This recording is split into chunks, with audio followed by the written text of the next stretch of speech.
March 2009, Vice President Joe Biden traveled to Chile to meet with that country's communist-backed president Michelle Bachelet and Brazil's pro-communist president Lula da Silva. We are moving as rapidly as we can to change the direction of our country and our policies. We're going to have to ask, and we don't expect to get it, but we have to ask for a little bit of patience. The Democrats, their party planks are all the planks of the Communist Party. They just presented a slightly different way. They presented as progressivism, or they presented as liberalism, or they presented as spreading the wealth, giving the little guy a chance.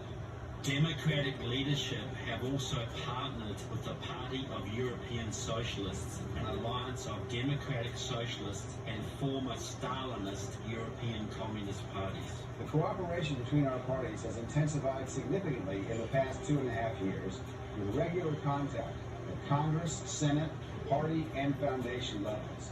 The attendance of President Clinton and myself at the Global Progressive Forum World Conference in Brussels in 2009 proves this point very well. You are here to grapple with a problem that progressives in every country have been facing really for 20 years at least, since the fall of the Berlin Wall. How do we support a more integrated world where borders are coming down and still preserve a sense of social justice and fairness? PEZ has been a reliable partner for a long time. I'm glad you're having this Congress now, and its outcome can only be one, a stronger Party of European Socialists. Because what we need today is a strong PEZ and a strong Democratic Party working together.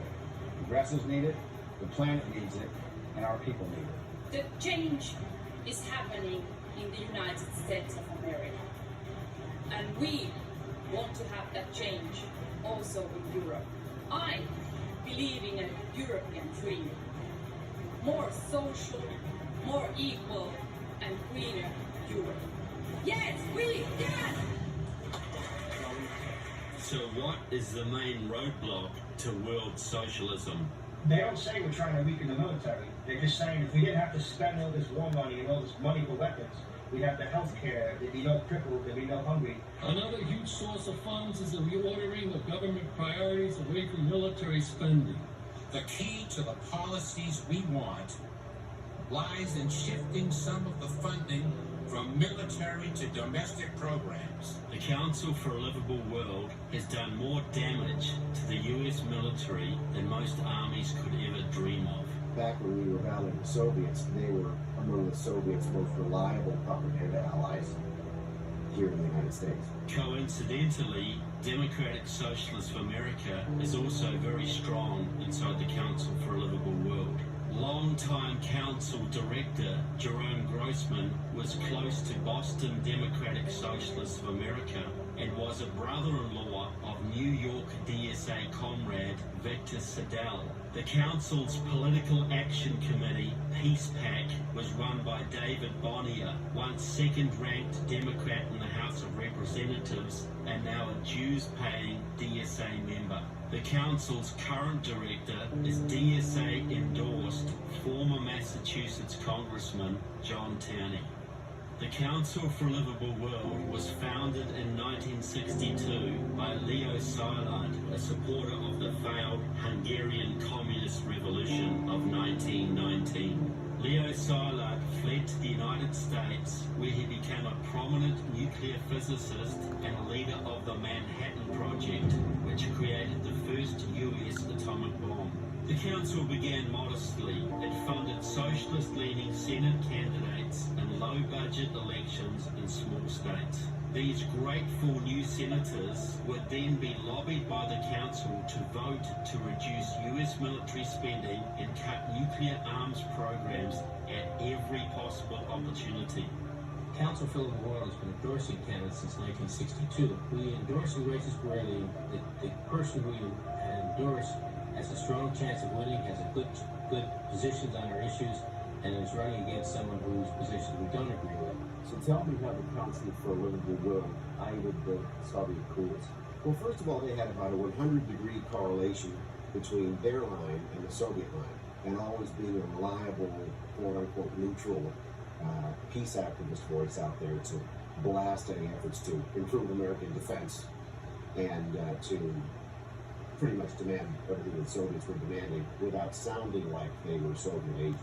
In 50 years, the Council has funded over 200 Congress members I do want to thank the Council for Livable World and 130 senators, including over 40 of the current Democratic delegation.